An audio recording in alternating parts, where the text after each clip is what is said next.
esconder essa nossa paixão. Não precisa ninguém saber. Vão querer te julgar, vão até te dizer que eu vou te fazer sofrer. E se alguém perguntar, você pode negar que eu também vou dizer que não. Porque se a gente afirmar, vão até inventar que eu já tenho outra relação. Quando a gente era feliz, o mundo inteiro fez fofoca.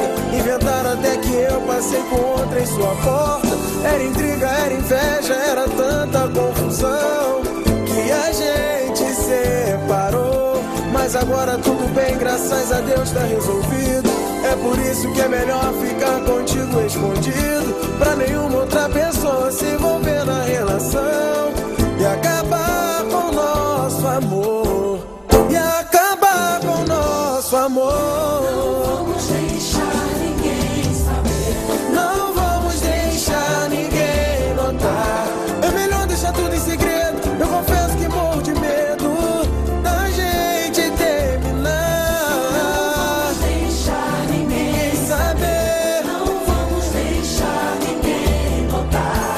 É melhor namorar escondido. É gostoso o amor proibido. Nada vai nos separar. Nada vai. É melhor esconder essa nossa paixão. Não precisa ninguém saber. Vão querer te julgar, vão até te dizer que eu vou te fazer sofrer. E se alguém perguntar, você pode negar que eu também vou dizer que não. Porque se a gente afirmar, vão até inventar que eu já tenho outra relação. Volta aqui agora. Volta aqui. Estão falando que te viram com uma loura ontem. Como assim? Você estava comigo? A Tayane que vimos ele ontem. A Meg e a Tayane. Rodrigo, volta. Volta aqui. Agora. Que história é essa de loura? Explica. Foi ela? Explica, fala. Ela viu. Quem é essa loura? Fala.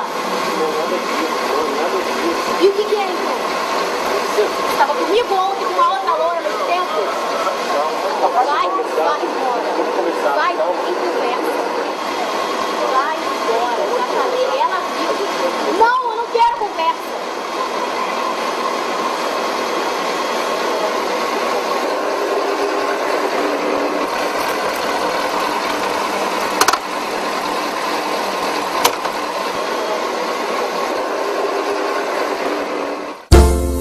Quando a gente era feliz, o mundo inteiro fez fofoca.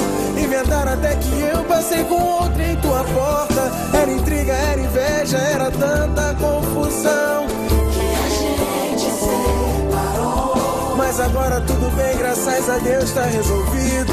É por isso que é melhor ficar contigo escondido, pra nenhuma outra pessoa se envolver na relação